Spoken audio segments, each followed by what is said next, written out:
Nahmaduhu wa nasta'inuhu wa nastaghfiruh wa na'udzu billahi min shururi anfusina wa min sayyiati a'malina. May yahdihillahu fala mudilla lahu wa may yudlil fala hadiya lahu. Asyhadu an la ilaha illallah wahdahu la syarika lah. Lahul mulku wa lahul hamdu wa huwa ala kulli syai'in qadir. Allahumma shalli wa sallim wa barik ala nabiyyina Muhammad wa ala ali Muhammad kama shallaita ala Ibrahim wa ala ali Ibrahim fil alamin innaka Hamidum Majid. Fa inna asdaqal hadisi kitabullah wa khairul huda huda Muhammadin sallallahu alaihi wasallam. Syarrul umuri muhdatsatuha fa inna kulla muhdatsatin bid'ah wa kulla bid'atin dhalalah wa kulla dhalalatin finnar. Rabbi shrah li sadri wa yassir li amri wa hlul 'uqdatam min lisani yafqahu qawli. Qala Allah ta'ala ya ayyuhalladzina amanu taqullaha haqqa tuqatih wa la tamutunna illa wa antum muslimun. Ya ayuhan nas ubudu rabbakum alladzi khalaqakum min nafsin wahidah wa khalaqa minha zawjaha wa batha minhuma rijalan katsiran wa nisaa wattaqullaha alladzi tasaaluna bihi wal arham innallaha kana 'alaikum raqiba. Wa qala Allah ta'ala wa lanabluwannakum bi syai'in minal khawfi wal ju' wa naqsin minal amwali wal anfusi was samarat wa basyirus sabirin alladzina idza asabatuhum musibah qalu inna lillahi wa inna ilaihi raji'un. Ma'asyiral muslimin, jamaah salat Jumat yang dirahmati oleh Allah Subhanahu wa taala. Puji syukur kita panjatkan kehadirat Allah Subhanahu wa taala atas segala curahan limpahan nikmat yang begitu sangat banyak, bagaikan air hujan yang turun mengguyuri kita semuanya. Sehingga Allah Subhanahu wa taala sendiri mengatakan wa in ta'udzu ni'matallahi la tuhsuha. Jika sekiranya engkau mau menghitung nikmatku, kata Allah Subhanahu wa taala, la tuhsuha, maka engkau atau kalian tidak akan pernah bisa menghitung apa dan berapa jumlah nikmatku itu. Salawat beriring salam mari kita curah limpahkan kepada Nabi kita, Nabi Muhammad sallallahu alaihi wasallam, yang suatu hari Nabi sallallahu alaihi wasallam ditawari oleh orang-orang kafir Quraisy, ditawari dengan tahta, ditawari dengan harta, dan ditawari dengan wanita.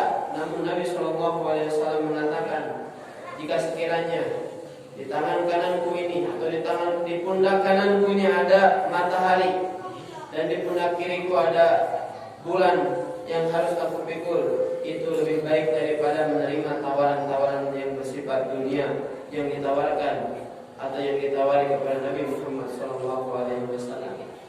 Andai saja Nabi sallallahu alaihi wasallam ketika itu menerima tawaran dari orang kafir Quraisy, maka wallahi demi Allah, mungkin kita tidak akan pernah berbahagia dengan agama kita, yaitu agama Islam yang dirahmati Allah Subhanahu wa taala. Ma'asyiral muslimin, jamaah salat Jumat yang dicintai oleh Allah Subhanahu wa taala. Ketika kita berbicara tentang syukur atau kenikmatan, maka yang ada di dalam benak dan pikiran kita tentunya sebuah kebahagiaan.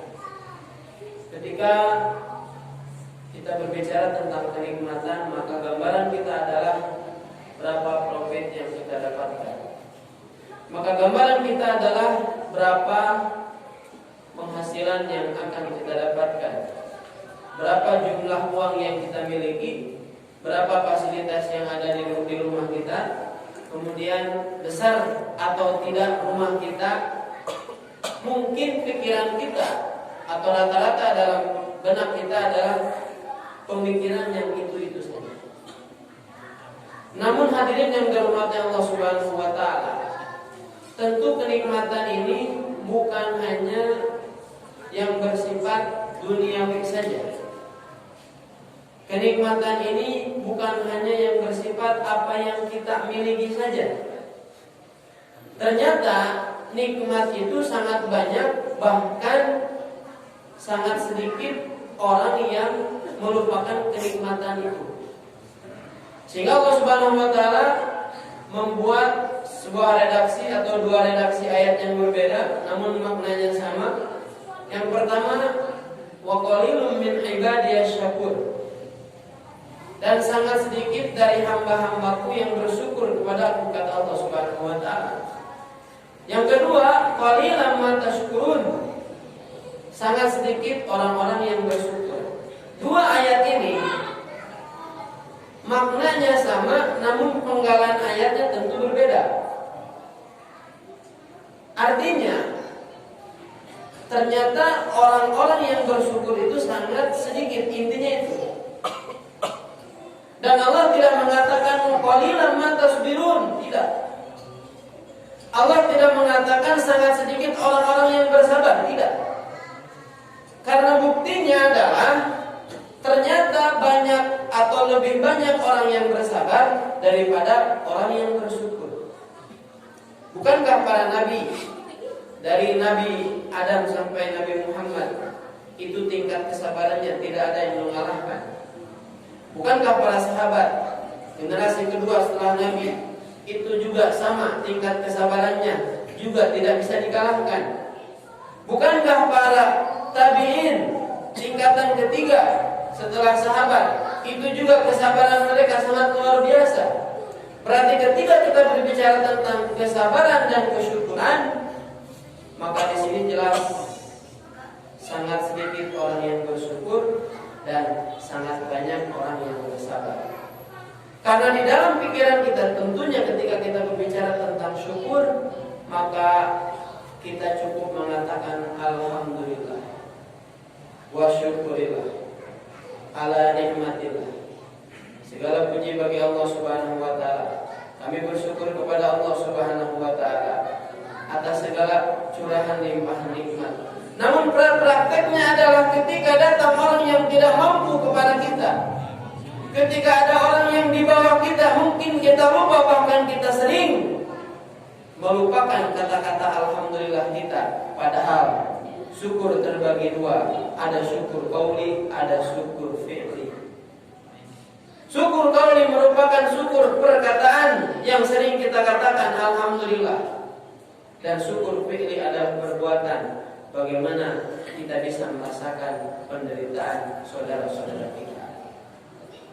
Maka hadirin yang dirahmati Allah Subhanahu wa taala, mudah-mudahan kita termasuk orang-orang yang sedikit, karena orang-orang yang bersyukur itu dicap oleh Allah Subhanahu wa taala dengan sedikit, qalilan ma tashkurun. Ma'asyiral muslimin rahimani wa rahimakumullah. Allah Subhanahu wa taala berfirman, "Wa lanabluwannakum bisyai'in minal khawfi wal ju' wa naqsin minal amwali wal anfusi was samarat wa basyirish sabirin." Allah Subhanahu wa taala berfirman di dalam surat Al-Baqarah ayat 155, "Wa lanabluwannakum bisyai'in." Maka sungguh akan kami berikan cobaan kepadamu, bisyai'in dengan sedikit. Jadi ternyata cobaan yang menurut kita berat, COVID-19, bencana di mana-mana, kelaparan, ada orang tua yang membunuh anaknya, ada suami yang membunuh istrinya. Ternyata kata Allah Subhanahu wa taala, "Wa lanabluwannakum bisyai'in minal khawfi wal ju'i wa naqsin minal amwal wal anfusi was samarati wa basyirish sabirin." Ternyata kata Allah, yang kita anggap berat, yang kita anggap sangat luar biasa, yang kita anggap tidak bisa kita pikul, kata Allah Subhanahu wa taala, bisyai'in, sangat sedikit.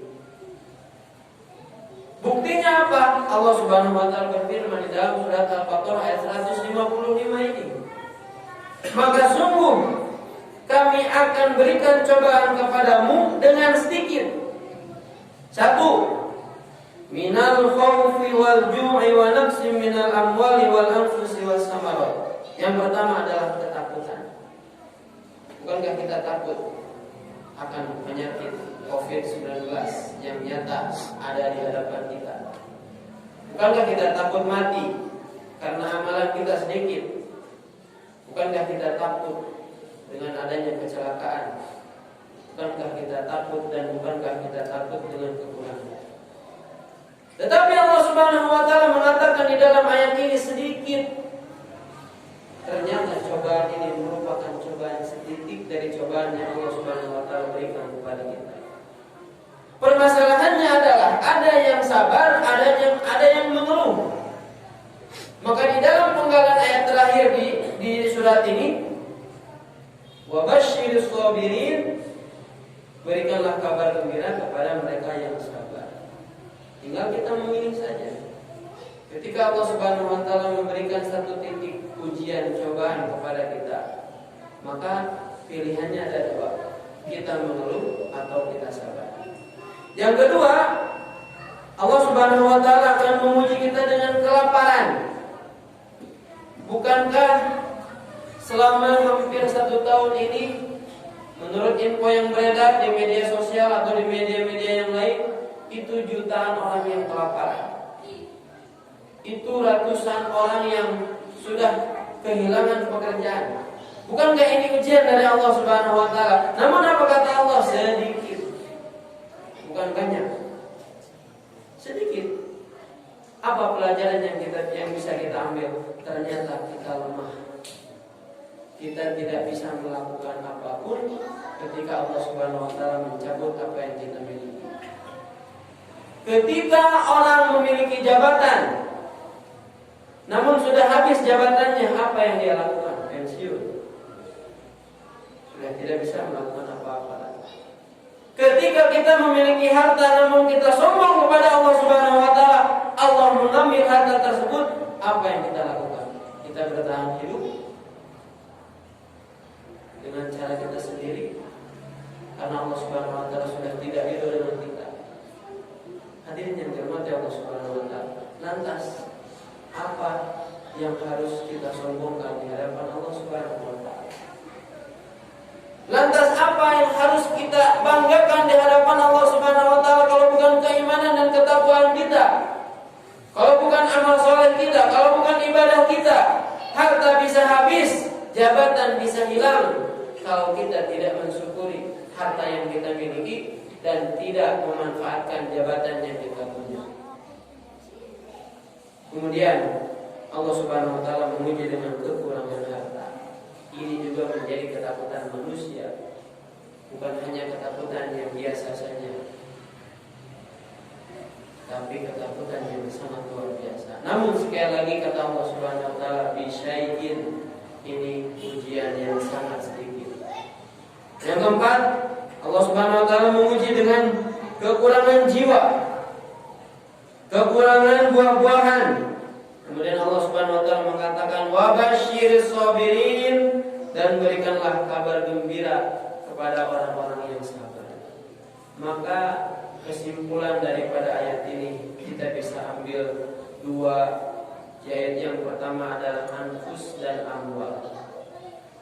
Ternyata kita diberi alat oleh Allah Subhanahu wa taala, ada anfus, ada amwal. Apa itu anfus? Anfus dan amwal ini adalah dua kenikmatan, dua alat untuk menuju atau untuk mencapai tujuan. Anfus berarti diri kita, yang ada di dalam diri kita, jasad kita, wibawa kita. Kita bisa bicara, kita bisa berjalan, kita bisa makan. Itu anfus yang Allah berikan kepada kita. Kemudian yang kedua adalah amwal, harta kita, jabatan kita, fasilitas rumah kita, fasilitas kendaraan kita. Allah Subhanahu wa taala memberikan dua fasilitas itu untuk mencapai satu tujuan yang sering kita gaungkan di dalam doa kita, Rabbana atina fid dunya hasanah wa fil akhirati hasanah.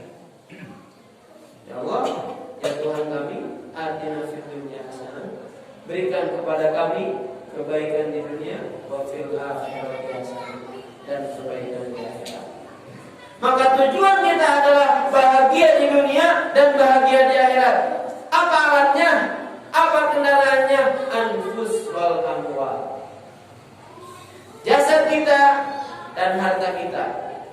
Maka anfus kita, jasad kita harus kita gunakan dengan baik, harus kita rawat dengan baik, dan harta kita harus kita jaga dengan baik.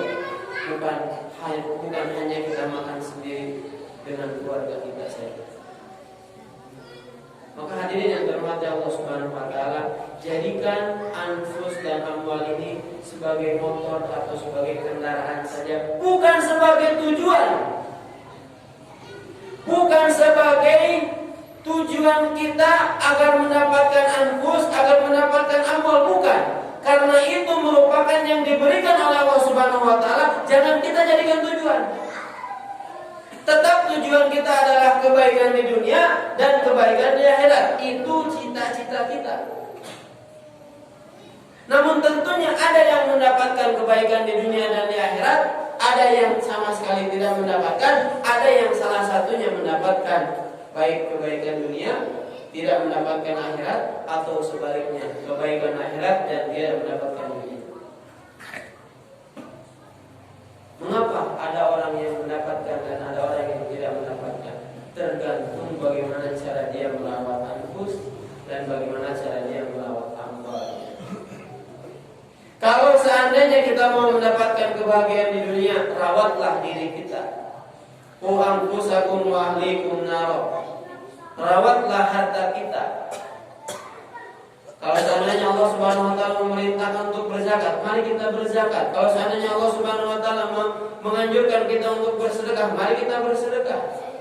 Itu akan menjadi jalan yang mulus agar kita mendapatkan kebahagiaan di dunia maupun kebahagiaan di akhirat. Barakallahu fi wa lakum.